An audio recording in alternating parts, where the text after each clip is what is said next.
Hey everybody, it's Christina Daves with your Get Famous Friday PR tip.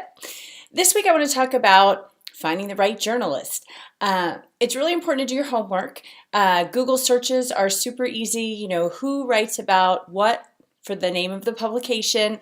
You want to find the right person. I made the mistake of sending, pitches as soon as I found anybody at a certain publication. So do your homework.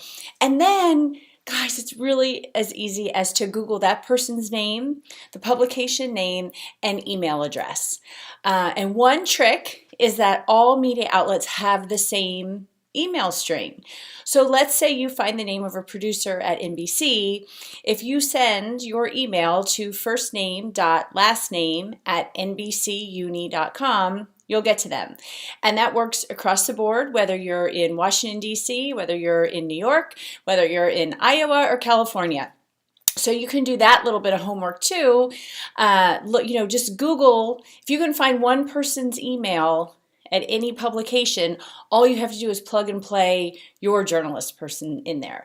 So I hope you find that helpful. If you'd like to learn more, I invite you to join me in the PR Challenge at yourprchallenge.com.